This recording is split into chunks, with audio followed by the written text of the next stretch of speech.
लें जी, आज हम डिस्कस करेंगे ग्राफिकल एनालिसिस ऑफ मोशन कि मोशंस को ग्राफ से कैसे रिप्रेजेंट करते हैं और हम क्या क्या ग्राफ के ज़रिए फाइंड कर सकते हैं।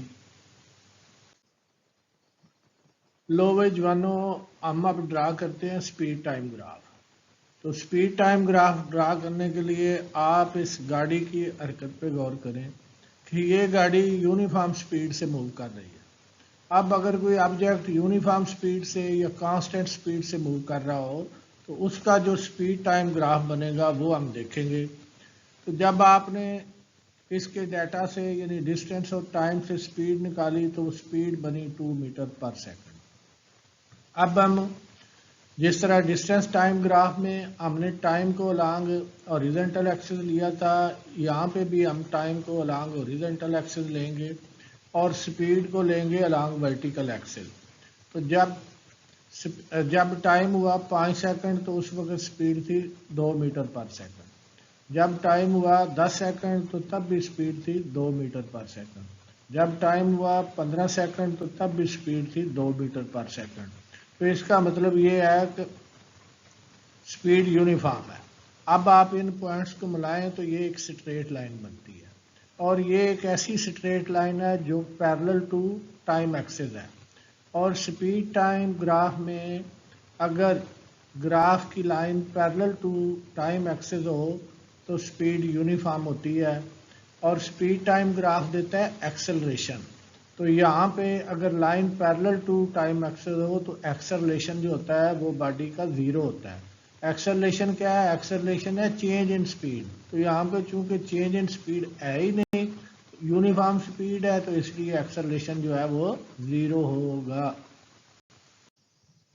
अगर किसी ऑब्जेक्ट की स्पीड यूनिफॉर्मली चेंज हो रही हो तो फिर उसका स्पीड टाइम ग्राफ कैसे होगा, ये देखने के लिए पहले आप इस गाड़ी की हरकत पर गौर करें कि ये गाड़ी जो है वो यूनिफॉर्मली चेंजिंग स्पीड से जा रही है, यानी इसकी स्पीड जो है वो कांस्टेंट रेट पे चेंज हो रही है।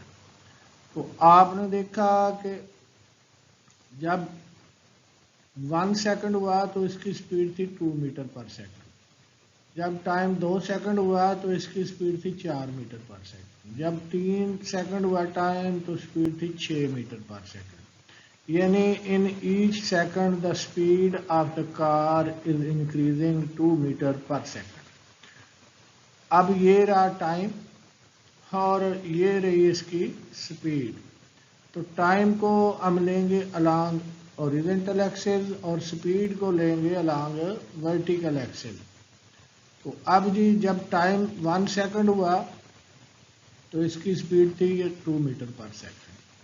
जब टाइम हो गया 2 सेकंड तो इसकी स्पीड हो गई 4 मीटर पर सेकंड। और जब टाइम हो गया 3 सेकंड तो इसकी स्पीड हो गई है 6 मीटर पर सेकंड। और जब टाइम हुआ 4 सेकंड तो इसकी स्पीड हो गई 8 मीटर पर सेकंड।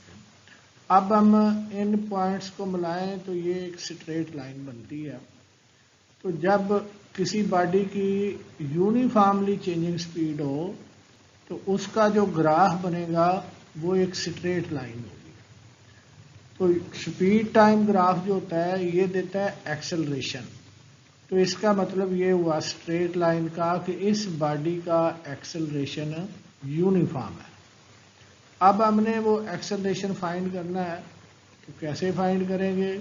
ये हम इस लाइन की स्लोप को फाइंड करेंगे। स्पीड टाइम ग्राफ में जो स्लोप ऑफ लाइन होगी, इस लाइन की जो स्लोप बनेगी वो एक्सेलरेशन देगी। और स्लोप आपने देखा कि वो होता है राइज ओवर रन। या फिर ये होता है कि दो आप पॉइंट ले लें इसके ऊपर और फिर हम एक्सेलरेशन फाइंड करते हैं। तो आप देखें जी जब टाइम हुआ 2 सेकंड उस वक्त इसकी स्पीड थी 4 मीटर पर सेकंड। तो ये वाला पॉइंट बना 2 4। अब जब टाइम हुआ 4 सेकंड तो उस वक्त उसकी स्पीड थी 8 मीटर पर सेकंड। तो ये वाला पॉइंट बना 4 8। अब ये उसकी इनिशियल स्पीड लेंगे और ये उसकी फाइनल स्पीड लेंगे। यहाँ पे उसका इनिशियल टाइम लेंगे और ये उसका फाइनल टाइम लेंगे। तो स्लोप जो आएगी वो होगी B F minus B I over T2 minus T1। तो यानी 8 माइनस 4 ओवर 4 माइनस 2। तो ये इसकी स्पीड निकल आएगी सारी, ये इसका एक्सेलरेशन निकल आएगा। अब हम स्पीड टाइम ग्राफ की समरी देखते हैं। तो अगर स्पीड टाइम ग्राफ में line parallel to time axis हो तो इसका मतलब है स्पीड यूनिफॉर्म है और एक्सेलरेशन ज़ीरो है। और अगर इस तरह स्ट्रेट लाइन हो और अपवर्ड स्लोप बन रही हो तो इसका मतलब है बॉडी का एक्सेलरेशन जो है वो यूनिफॉर्म है और पॉजिटिव एक्सेलरेशन है। और अगर इस तरह की ये डाउनवर्ड स्लोप बन रही हो तो इसका मतलब है बॉडी की स्पीड कम हो रही है, एक्सेलरेशन जो है वो यूनिफॉर्म नेगेटिव एक्सेलरेशन है, यानी डी एक्सेलरेशन है।